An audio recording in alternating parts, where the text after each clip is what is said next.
Hello everyone! Welcome to Popcorn Channel. Babala, very light spoiler alert. No, God! No, God, please, no! No! So kung hindi nyo pa napapanood yung movie, much better panoorin nyo muna tapos balik kayo sa akin para naman masaya ako kasi never na ako binalikan ng mga umalis sa buhay ko.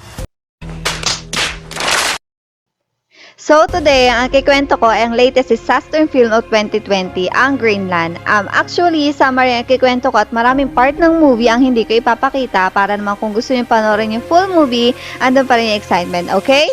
I am the one, the way you're trying.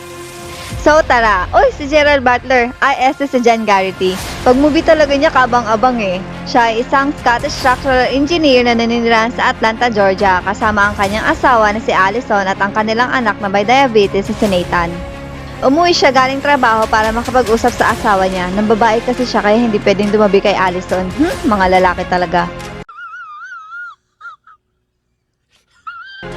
So eto na, may pahanda sila kasama mga kapitbahay niya para panoorin si Clark. Isang interstellar comet na tatama sa Earth after 48 hours. At syempre, kalma lang sila dito kasi sinasabi ng media sa kanila na hindi ito tatama at babagsak sa kanila. Kaya wag daw sila mag-alala. Alam nyo, hindi ko alam kung ako lang ba. Kapag nakakanood ako ng ganitong movie, yung pakiramdam iba. Kasi iniisip ko paano kung mangyari talaga yun. Alam nyo yun, na-imagine ko. Stop it.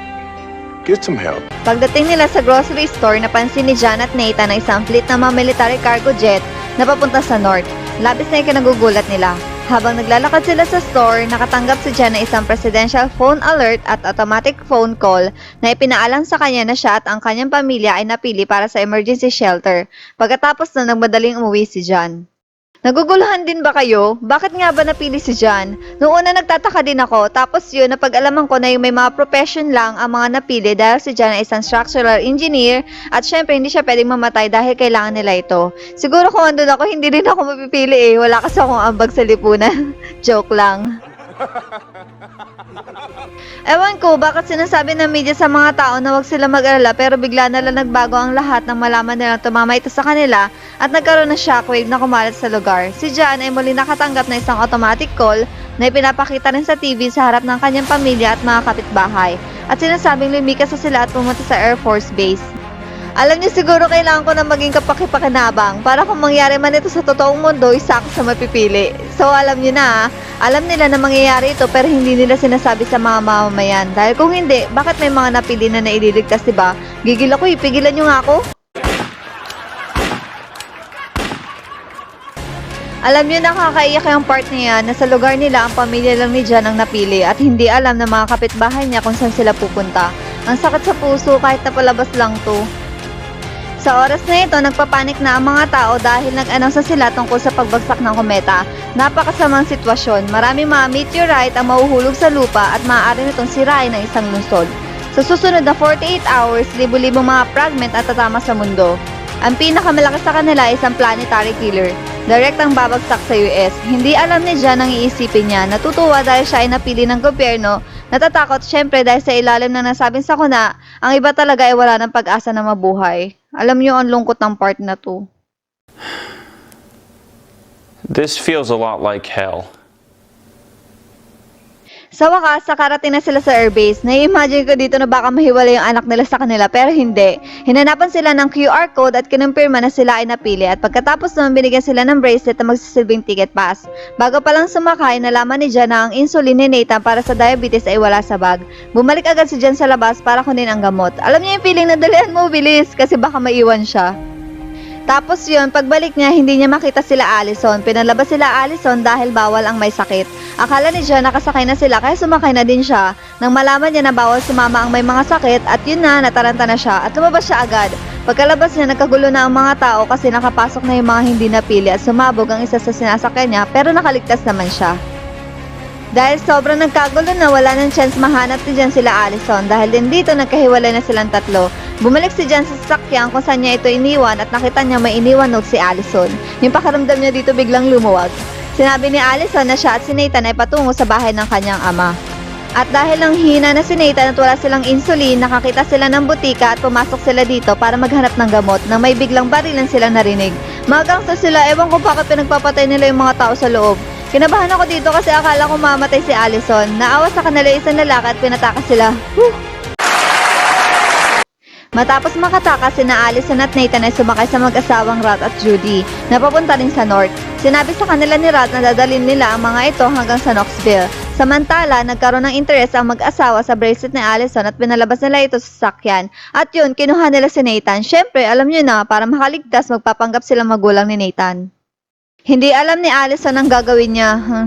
Walang gusto magpasakay sa kanya hanggang sa naglakad na lang siya at may tumigil na sasakyan at pinasakay siya. Nang matraffic sila sa daan, bumaba si Allison at nagbabakasakaling baka andun si Nathan. At yun nga, grabe, tumaas balahibo ko dito nung nagkita na ang mag-ina. Baka nagtataka kayo paano doon napunta si Nathan. Nung nasa entrance na sina Rap at Judy kasama si Nathan, nagsalita si Nathan na hindi sila ang totoong magulang nito at sinasabi nilang natatakot lang si Nathan.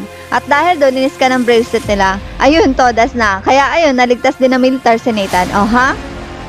Yung iyak dito ni Allison, damang-dama ko, sobrang nagpapasalamat siya dahil nailigtas nila si Nathan.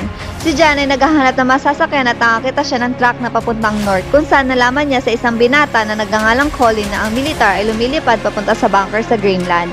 Ay isa pang nakaligtas sa pansin ng bracelet ni Jan dahil dito nagkagulo at nagresulta sa truck na halos bumaligtad.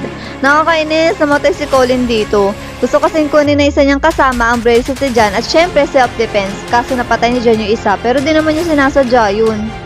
Kinabukasan si Jan ay pumasok sa isang bahay upang makahanap ng pagkain at tubig. Kinuha din niya yung kotse at pumunta sa bahay ng ama ni Allison. At yun na, yay, nagkasama na ang magpapamilya. Tumayo na naman yung balahibo ko dito. Masaya silang bumalik sa bahay ng kanyang ama pero nawawalan din sila ng pag-asa at tinatanggap ang kanilang kapalaran sa patuloy na pag-uulat ng balita tungkol sa papalapit na si Clark. At dito na nireveal ng media ang Greenland. Gayunpaman, naalala ni Jan ang impormasyon mula kay Colin na totoo ang sinasabi nito. Napagtanto ni Jan na mayroon silang sapat na oras upang pumunta sa Canada upang makapunta sa bunker. Sumang-ayon ng pamilya niya na umalis, emotional na nagpaalam si Allison sa kanyang ama dahil ayaw nitong sumama. Nakakaiyak yung nagpe-pretend na okay lang kay Allison pero deep inside ang sakit. At na makarating sila sa upstate New York, nakareceive sila ng isang emergency alert tungkol sa mga natunaw na meteorite na babagsak sa ilang segundo. Ang mga maliliit na fireballs ay umuulan mula sa kalangitan. Sinisira ang mga kotse at ang mga tao ay nakikipaglaban upang makatakas. At yun na nga, nakahanap sila dyan na masisilungan. Nasunog ang kanyang braso kasi niligtas niya yung lalaki sa loob ng isang sasakyan. Ang meteor shower ay tumigil, iniwan ang mga karamihan sa nasusunog na lugar. Tapos ito na, yung mga hindi napili, tinanggap na nila ang kapalaran nila, nag-celebrate pa nga. Ayun na, nagpatuloy na ang pamilya ni Jan papunta sa Canada at magmadali na sila dahil isiniwalat na ang pinakamalaking fragment ni Clark ay babagsak na sa loob ng ilang oras. Dahil late na sila at hindi sila nakaabot, nakakabatong part na to. Nagmanayong si Jan papunta sa runway habang papalabas ng eroplano. Hinarang nila ito para tumigil at nagalit ang piloto. Nagtalo sila ng eroplano ay puno na at hindi nakakayanan ng bigat. Ngunit nang maglaon ay sumang-ayon na kunin lamang sila Nathan at Allison. Pero dahil ayaw pumayag ni Allison, napilitan na din pumayag ang piloto. Sa wakas, ligtas na sila. Ayun na ang Greenland. Hay, sobrang ganda. Alam niyo, akala ko okay na sa part na to. Ligtas na sila, okay na. Kaso di ko yung na-expect na malapit sa Greenland, tumama ang isang meteor shower. Grabe talaga tong movie na to. At yun, kinabahan na naman ako kasi baka mamatay silang lahat. Nang papalapit na ang eroplano sa Greenland, gayunpaman, ayun nga, gaya ng sinabi ko, bumagsak yung isang meteor shower malapit sa kanila. Paulit-ulit na ba ako? Another one. At sumunod ang shockwave na nagsanhi ng pagbagsak ng eroplano sa isang valley na kinamatay ng mga piloto. Buti na lang nahulog silang malapit na sa airbase kasi alam nyo sa part na to 2 minutes na lang ang natitira sa kanila at babagsak na ang planet killer na si Clark. At ayun, nakaabot sila at nakapasok sa bunker. Grabe, kailangan nyo itong panoorin, sobrang intense. At ayun na si Clark, wipe out ang Earth Besh. At ayun, hindi ko alam kung nabuhay ba sila kasi may part na nagtutrowback eh. Alam nyo, akala ko yung part na to kinabukasan lang after bumagsak ni Clark. Yun pala, 9 months, yes, 9 months silang nasa loob ng bunker. At ayun na, bukod sa kanila, may iba pang nasa ibang bansa ang nakaligtas kay Clark. Karamihan sa mga tao ay nagsaya sa kagalakan na makita ang isang pares na mga ibong lumilipad pagbukas sa base. At nagsimula na silang magradyo kung sino pa ang mga nakaligtas. At yun na, clear na ang kapaligiran, wala ng radiation at pwede na ulit silang magsimula. Sobrang ganda ng movie as in. Sino nga bang nasa likod ng Greenland? Ang director ng Greenland ay si Rick Romanwo. Isa siyang director ng pelikulang Amerikano, manunulat, producer at dating stuntman. Kilala siya sa kanyang trabaho sa Pelon 2008, Snitch 2013 yung kay Dwayne Johnson. at Shot Caller noong 2017. Dinirekta niya ang Angel Has Fallen noong 2019 na pinagbibidahan din ni Gerard Butler. Grabe, idol!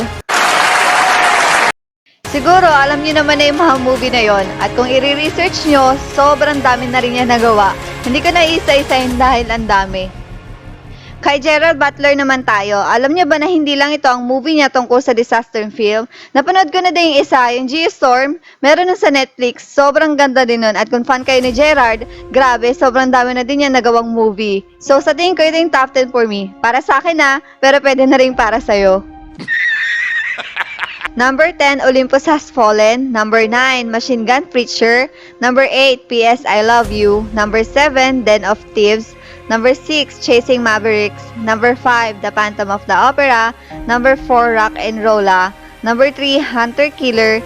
Number 2, Law Abiding Citizen. May movie story ako neto guys. Check sa video ko. Sobrang ganda rin. At syempre, top 1 for me is yung 300. At isa rin sa top 1 ko ang Geostorm. Grabe, ang gaganda lahat, promise. So ayun, nasatisfied ba kayo sa akin? Ay, sa movie story ko pala. So dito na ako nagtatapos. Sana nabusog ko kayo at bumalik kayo sa next video ko kasi baka may pasabog ako. Huwag mahiyang mag-request, just comment down below. At kapag hindi ka pa nakasubscribe sa channel ko, just click the red button down there para ma-notify ka sa mga upcoming videos ko. See you! Bye!